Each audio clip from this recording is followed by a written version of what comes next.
Hi, everyone, and welcome back to another episode of the Democratic Constitution podcast. We're really excited today to be talking with Gil Schaeffer. Gil has written several articles for the Democratic Constitution blog, including Democratic Political Movements, Democratic Electoral Rules, and Socialism, a reply to Daniel Lazare. He's also written The Democratic Constitution Strategy is the Blueprint for a New Party. That means voting for Democrats in 2024, even Biden.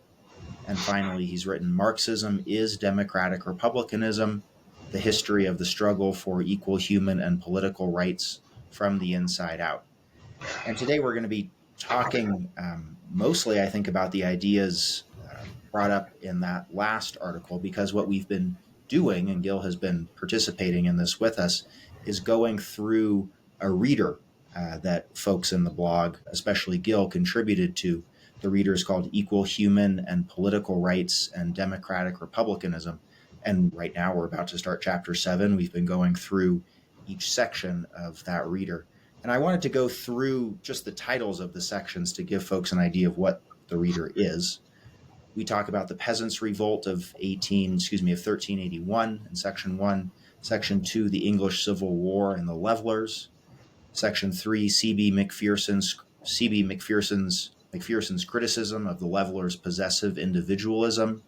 Are democratic rights bourgeois? Is democracy a threat to property? We then talk about the English Civil War and the American Revolution and the survival of leveler egalitarianism, its revival in 1776, and its philosophical justification. We then have 2 sections on the sources of Marxist political thought. Part 1, we talk about the French Revolution, utopian socialism, Chartism, and Engels. In the second part, we talk about the American working men's parties, Marx, his discussions of the egoism of democratic Republican rights and slavery. We then talk about the classical Marxist minimum maximum program, followed by 3 sections on the tactics of democratic republicanism. The first one being Lenin on democratic consciousness, the second one being Republic and social democracy in France, and the third one being Luxembourg versus Kautsky and Franz Mehring in 1910. And then we finish off by talking about Party of a New Type, taking up that question, the Civil War and Reconstruction, the American Socialist Party and Communist Party, the Civil Rights, Black Liberation Movement, and the New Left. And then we end with a chapter on the reemergence of the demand for a democratic constitution. And then we actually read that last article I mentioned by Gil as a postscript. Marxism is democratic republicanism. So with all that out of the way, thanks, Gil, for coming on. And I wanted to ask about the reader. What are the reader's origins? What does the title mean to you? Tell us about the reader. Sure. Well, this all started from my involvement in the Marxist Unity Group's reading group.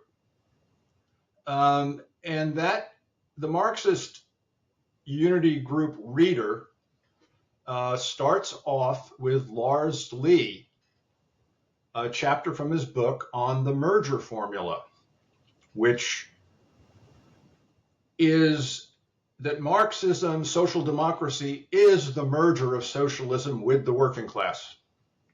Okay? And Lee in that, so Lee has the whole chapter is mainly Lee's construction of the narrative of the inevitability of socialism. Okay, we'll put that aside because Lee also in the chapter says it was Engels who invented the merger formula, that social democracy is the merger of socialism with the worker movement. Okay, and Engels did that in his Condition of the Working Class in England, okay, which was written in German and only a German audience read it, okay, but it was Engels' theoretical combination of the ongoing English workers' movement And Engels thought that movement had to combine the socialism, the theories of socialism, okay, that it hadn't fully adopted it, okay? Now the problem comes in that the English workers' movement was not a trade union movement like the later German workers' movement. The English workers' movement was a demand for a democratic republic. It was Chartism. And Lee doesn't mention that. The democratic republic doesn't come up in Lee's study of Lenin. It doesn't come up in the merger formula. Okay, he doesn't mention it. And so what Engels was actually doing was combining democratic republicanism, which was a political movement, with the idea of socialism, of what a democratic workers' state would need to do to regulate the economy, to take control from capitalists. Okay, so Lee leaves that out.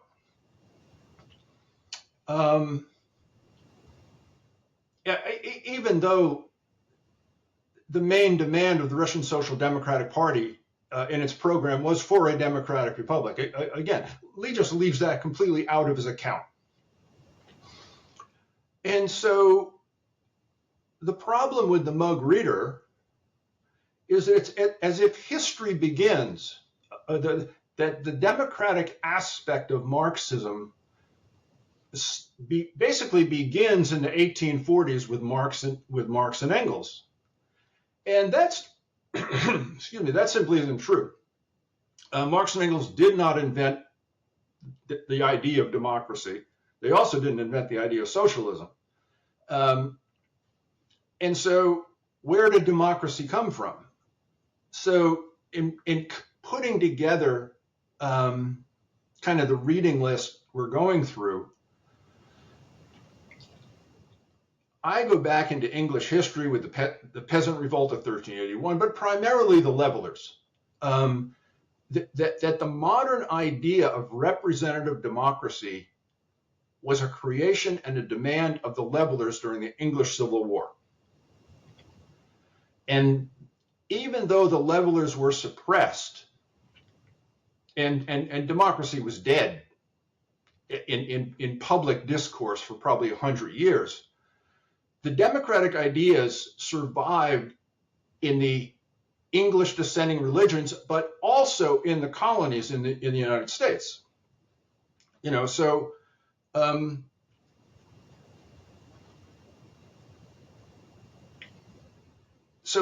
democracy was kind of an underground movement in the Quakers, in all these dissenting religions, but they reemerged in the person of Tom Paine with common sense during the American Revolution, and then the spread of those democratic ideas because of that. Also Richard Price in England, who supported the revolt in the colonies against England. So that's the source of democratic thinking. And because I saw Lee neglect the centrality of democracy, I thought going back in history and kind of reviving the centrality of the democratic demand and then tracing its course through Marxism would be a way to emphasize the importance. And then, of course, it applied to the United States because we're not a democracy. So that was the thinking behind an alternative reading list to what the Marxist Unity Group had put together. Yeah, what this reader does is it focuses, as you said, on that question of democracy. Where does the demand for universal and equal rights come from? Where does the demand for a state that would reflect universal and equal political rights, one person and one vote, where does that come from? How does that develop? As you said, how does it go underground, or why does it go underground at various points? where does it come up within the Marxist canon? Where does it come up then within the U.S. and the civil rights movement and the left, and so on and so forth? And then slowly but surely, as we advance in history, comes this demand for a democratic U.S. Constitution. Then we trace that going up to the present day, and so on and so forth. One thing I also think about in terms of the title, thinking about the struggle for universal and equal rights, is the idea of where does that demand come from, but then also why we can make that sort of a center point of our language, of our slogan, when we're describing the need for universal and equal rights, or for a constitution based on one person, one equal vote. It's kind of, where does that language come from? Why can we use that language? Why is that language dangerous and not just bourgeois or reformist or so on and so forth? I think all that is there in the reader as well. Oh yeah, yeah.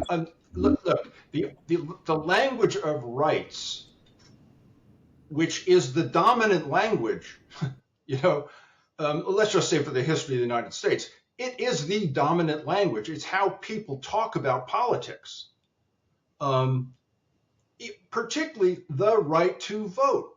It's just in the air. That's how we think. That's what our world is constructed of. The problem is Marx had a very distorted view of what rights were, and it just persists throughout Marxism. Of there's this suspicion of rights, that somehow socialism doesn't come from rights. Okay. Now, the source of this in Marx, is his essay on the Jewish question, where he says, look, rights are just egoism and selfishness, okay? And that is just not true. Rights are reciprocal obligations in a social community. There was a major change in thinking during the French Revolution, because prior to the French Revolution, the notion of rights and property were a popular demand against the aristocracy, the king, and the church. That the thinking of it is you had to have your own individual secure property to be a free individual, to be free from domination. So that's why a right to property is in the Rights of Man and Citizen in the 1789. Well, what happens during the French Revolution, primarily as a product of supplying the French army with supplies, is concentrations of new wealth occur. New organizations, new capitalist organizations are formed. And then the people become aware that there is this new form of domination. It's private property, but it's concentrated and monopolistic. And at that point, there's a change of thinking of both Tom Paine and Gracchus Babeuf, that the people still have a right to property, but that property is now social and collective. It's no longer individual. And that the people and democracy then have to take control of these new forms of capitalist property. So there's a major change. But the notion of egalitarian rights and what it takes to be free, that's inherent in the notion of equal rights. And Marx gets it completely wrong. Completely wrong. Anyway, so that's another thing we that the reading list tries to deal with that problem and the misconceptions of the notion of equal rights. Yeah, I find that point that you make really interesting, to think about how um, property relations change with the development, perhaps you could just say, of a more modern capitalist system. You have the concentration of private property that becomes, as you said, monopolistic, becomes a source of uh, domination, um, and then the conception of, well, uh, what would a liberatory democratic movement have to do with that property changes in a certain sense. That question of collective social ownership and control. And I suppose a little later on, into the 1830s, 1840s or so, you have discussions of, well, the working class as a social force that could do this. But at no point does that demand for a democratic republic go away. Uh, Even perhaps if Marx fudges these ideas of universal and equal rights, there's still they still maintain this idea of, well, we would need a democratic state in order to win the battle for democracy, so on and so forth. Um, so anyway, these are all things that the reader's exploring. Yeah. Now, I mean, one thing I'll say is democratic rights never went away. Mm-hmm. They went away within Marx's head. They went away in some of his writings. But whenever Marx got involved in mass politics, he had to suppress his own theory. I mean, he has a letter to Engels, about the first, writing the rules of the First International, and said, I was forced to use the language of justice and rights. I presented them in such a way they will do no harm. But he couldn't get out of the mass thinking of how the workers conceptualized, how they themselves conceptualized what their struggle was. And again, in the effort program, there's a reaffirmation of equal rights. No rights without duties, no duties without rights. It's the language of the rights of man and citizen that Marxist theory could never expel, even though it wanted to, even though Marx and Engels wanted to. They couldn't do it. Now, it finally was expelled with the Bolshevik Revolution. And that's when the whole idea of bourgeois democracy, that where the notion of the democratic republic was replaced in the programs of Marxist parties with the idea of the dictatorship of the party. And the democratic republic became bourgeois democracy. Now, democracy is not bourgeois. I mean, bourgeois has, what bourgeois means, right? It means a town dweller. And the town dwellers were in opposition to the feudal lords and all that back in medieval history and the development of capitalism. But the town dwellers were not a coherent, unified class. The town dwellers, like Paris, in the French Revolution, was divided. There was a class division in the cities, okay? And it was the working class, the laboring class, the proletariat. They were the Democrats. The bourgeoisie has never been democratic. So again, all of these words, all of these conceptions, it's a long, complicated history, and it's still being unraveled. And I don't know if people really realize that.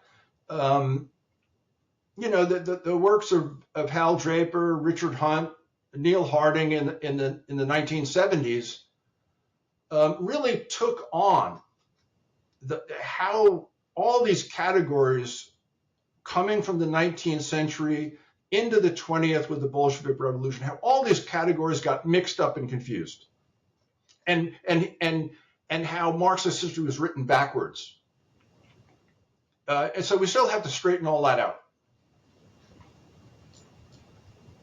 Yeah, that's definitely something the reader is trying to do too, is straighten out this history. It's a tall task. Really hone in on how words are used, definitions are used, not be too quick or just put a lot of attention into the phrases that are used. Because, for example, the term bourgeois democracy is thrown around a lot. I would hesitate to say that's sort of the primary way that the socialist left in the US at least understands or thinks about democracy, as something called bourgeois democracy, and something called bourgeois democracy exists within the US. And then also this question of is democracy a threat? Is democracy dangerous? Is it a threat to property, as we talk about in Section 3? So all of these questions are things that the reader's also trying to grapple with. Yeah. Yeah. Turning to Lenin, we have Lenin come up in Section 8, the tactics of democratic republicanism, Lenin on democratic consciousness. That's actually not the only place where Lenin comes up. We also read the Russian Social Democratic Labor Party's 1903 program. But Lenin and the Bolsheviks are used a lot within the left. So what are you looking at when you look at Lenin and this question of democratic consciousness? Well, I mean, that's where I learned about democratic consciousness. In its very specific institutional demand. So back in 1971, I had to write an article about the murder of George Jackson in San Quentin. And so someone suggested I read Lenin's article, The Drafting 183 Students into the Army. Because that's an example where Lenin writes about what socialists and workers, what their attitude should be to non-working class resistance to oppression. And so I had read What Is to Be Done and, other major things by Lenin. And, you get the revolutionary sense from it. And it's, you get the big picture.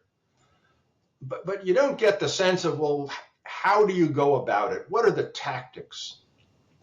So in this article, Lenin says, any worker who does not come to the aid of the students in their fight with the police is unworthy of the name socialist.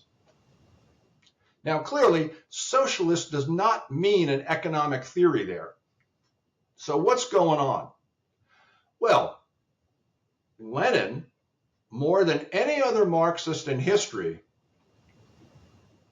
emphasized the need to oppose oppression of any kind against anybody. And if you didn't do that, you were not a socialist. And that was kind of eye-opening for me. And so then I started reading in the first several volumes of his collected works, his agitational articles, his programmatic articles, his fight, against economism and revisionism. And so then, what is to be done in Chapter 3, the working class as vanguard fighter for democracy. And so at that point, things just started clicking. and the program calling for a democratic republic and political agitation and the class point of view, talking about a democratic republic and the difference between proletarian democracy and he does call it bourgeois democracy, but he also, the same distinction is the difference between a democratic republic and a constitutional republic with checks and balances. That's the proletarian bourgeois difference. It's in the structure of the institutions of the state.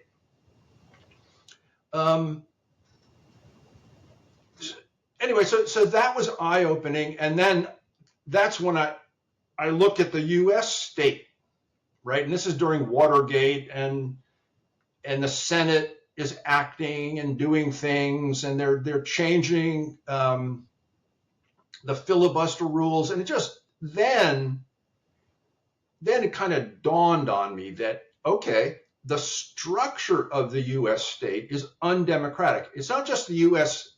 bourgeois democracy does undemocratic things. It's that it's not a democracy at all. Okay, and so that's the connection. I think that point about structural democracy is really important. For example, a conversation I was having with someone that I think was sort of emblematic of others is I was talking with someone and saying, the U.S. isn't a democracy.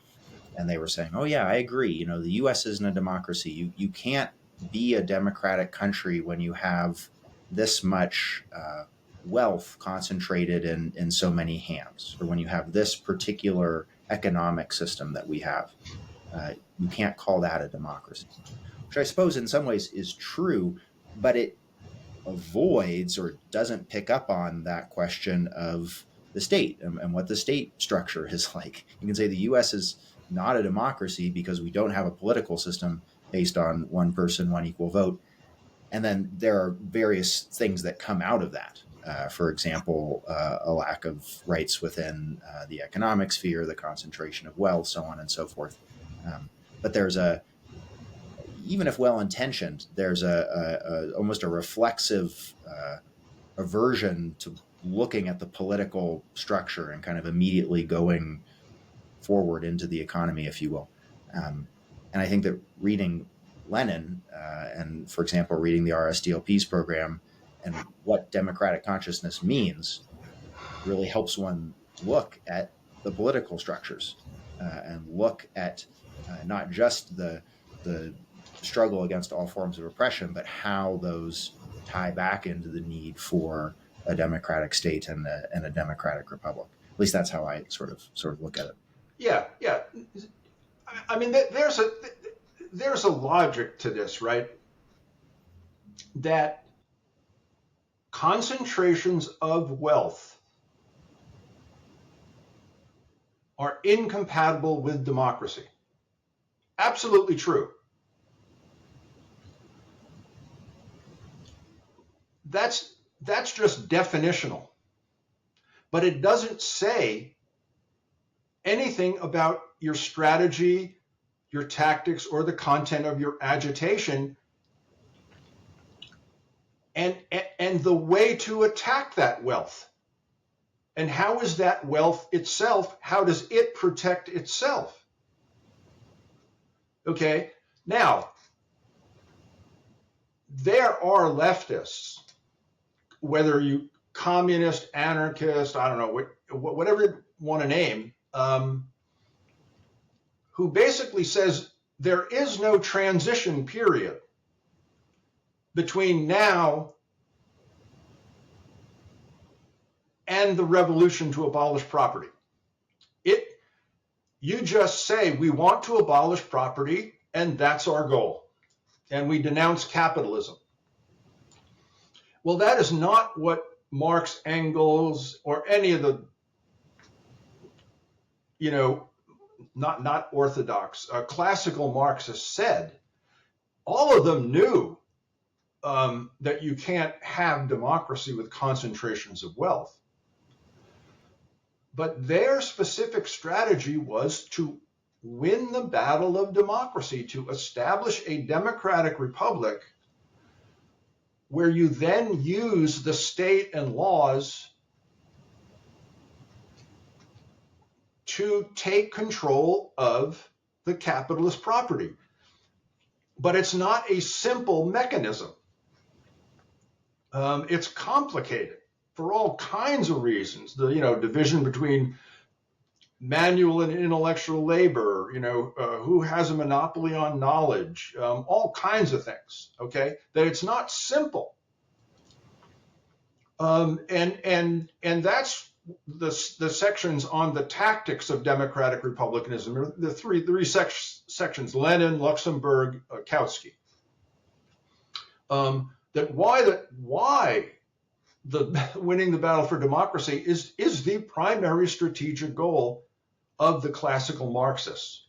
And now again, there are other socialists and anarchists who have disagreed with that since the beginning, right?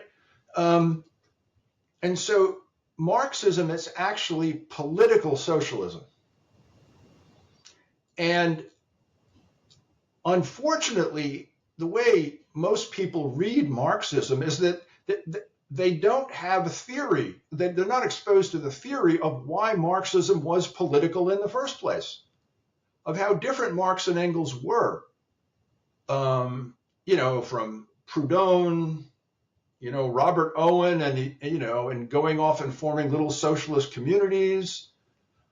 Classical Marxism was political socialism, and politics meant the democratic republic. So, well, that, I think you bring up 2 points. One, the idea that Marx and Engels represented political socialism, that idea in of itself is important, though I was introduced to that before coming to discussions about the Democratic Republic and so on and so forth. And then to take it a step forward and say, well, the content of that politicalness, if you will, is the demand for the Democratic Republic. It's not just, well, Marxism is political socialism because, you run your socialist candidate for the presidency every X, Y, and Z years, or you engage in electoral campaigns to spread the good news of socialism or something like that. It's adding that Democratic Republican content to the politicalness of it, and then putting that forward as a strategy. Because I think you're exactly right. That's what is missing in a lot of discussions is, well, what's a strategy to get these things? What's a strategy? For example, I was talking about Bernie Sanders, all the great things that Bernie Sanders wants, which are great things. How do you get those things? How can you imagine getting those things? Do you imagine getting those things through the undemocratic state and the undemocratic constitution? Or do you struggle for a democratic society in which, you could imagine yourself finally winning the battle for those things? Yeah. sure. I wanted to ask about Martin Luther King Jr. and the Civil Rights Movement, because we have several sections that tie in that struggle, the Civil War and Reconstruction, the Civil Rights Movement, Black Liberation, and the New Left. What do you take from King and the Civil Rights Movement and what we've been talking about? Yeah, well, I'm actually writing an article on this right now for the Mug, Light, and Air blog. Now, I did not read much Martin Luther King. He was a great leader. I knew his public speeches. And his speech against the Vietnam War in 1967, where he completely separated himself from the Democratic Party and other civil rights leaders who thought the future of the struggle for Black equality was going to be in conjunction with the Democratic Party. He just blew that away. Okay, so that's the King I knew. And it's really only recently that I've gone back and read some of his books. And he is a much more radical thinker. Now, there have been a lot of articles, oh, King was a socialist, and that's what makes his thought radical. Well, and I don't think that's what made his thought radical. King was a radical because he was a radical democratic egalitarian. And he knew the Constitution was not democratic. Now, he didn't know where the movement was going. I mean, his last book was, Where Do We Go From Here? And he knew that economic issues and economic equality was beyond the Constitution because the Constitution protected property. And he was very knowledgeable about this, social democratic programs of European countries. He read Marx, he read Capital. He knew what economic exploitation was all about. But he had a sense of what the rhythm of the mass movement was. And he was totally for integration into U.S. society on an equal basis. Now, so he profoundly disagreed with Stokely Carmichael and Malcolm X about any kind of separatism. It couldn't work. It couldn't work strategically, but he also didn't think it could work psychologically, morally. That it was just entirely in the wrong direction. That America was now home to Black people. It was their home. And so his radicalness was the demand for equality. And I agree with that. I mean, and again, so I'm gonna end the article I'm writing with King and Lenin, vanguard fighters for democracy, because their democratic thought is identical ideologically. At least the pre 1917 Lenin. Anyway, so I would urge everybody, go back and read King, his first book, Stride Toward Freedom, about the Montgomery struggle in 1958. And then I think the last book, Where Do We Go From Here? I think they're an education in themselves. Yeah, I agree. Looking at King as a radical Democrat, someone who came to a really incisive and biting critique of what the U.S. was like, not only the consequences of its political system and the lack of democracy and various problems at home, but the causes for that. Not only seeing the consequences of the problem, but also the root of the problem.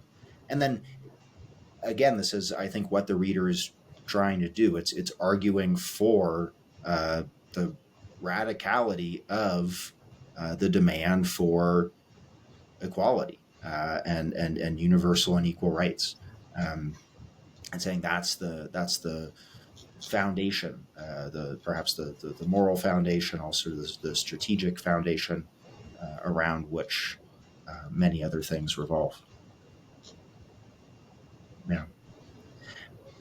Going through some of the topics in the reader, I wanted to ask you about the New Left, because in section 14 we talk about the civil rights and the Black liberation movement, and then the New Left. And you've written an article as well, a short book, if you will, close to 100 pages, about the SDS. So what did you take from the New Left? What should we continue to take from the New Left? Yeah, well, again, the slogan of SDS was for participatory democracy. But by that, they just meant that the American values of democracy were good, but the reality of American society was bad. And they wanted to close the gap. And so they came up with the slogan of participatory democracy as kind of a moral urging to be active, to do something about it. And again, they got a lot of their ideas from C. Wright Mills. And Mills was known, for criticizing Marxism as kind of being reduced to a slogan of the workers know best. And he called that the labor metaphysic. Okay, so all of SDS people were socialists, but they didn't see that as the way to create activity at that point. Of course, again, they were supporters of the civil rights movement. They learned from SNCC and the civil rights movement. They did what they could prior to the Vietnam War in community organizing projects to build an interracial movement of the poor. But then the Vietnam War took over. And the framework completely changed to the opposition to U.S. imperialism. And then the progression, the new left then started learning about Marxism again. The Vietnamese revolutionaries, the Chinese Revolution, Mao, Lin Biao,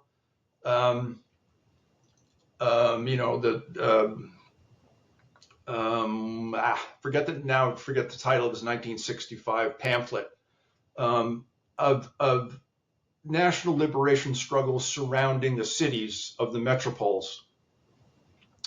Long live the victory of People's War. Okay, that was kind of the thinking, that the crisis of imperialism would rebound against the U.S. and it would then generate struggle here. So I joined the Revolutionary Union, the biggest Marxist-Leninist is the wrong idea. That was their ideology, but they were not centralized. They just said, look, go get working class jobs, form collectives, and keep studying Marx and Lenin and Mao. And so I was in that milieu when I started reading Lenin. And then the ideas started coming into conflict of democracy versus what? Another communist party, democratic centralist party. That's the direction the new communist movement went. The problem is the Vietnam War ended, and the reciprocal action of national liberation struggles, intensifying the struggles in the U.S., well, that driver stopped, really started going down. And then the movement was on its own. It's, well, what do we do now?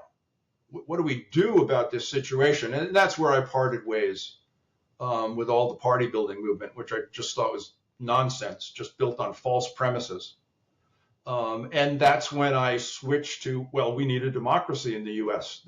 That's where we should focus.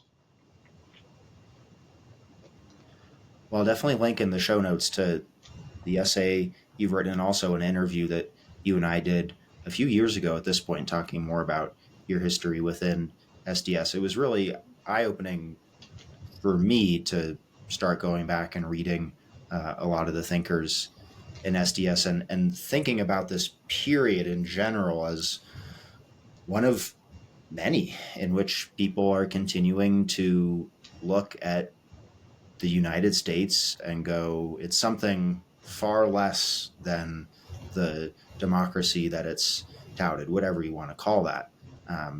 But that certain values that we hold or that have been proclaimed in various spots aren't aren't being met, and therefore something needs to be done.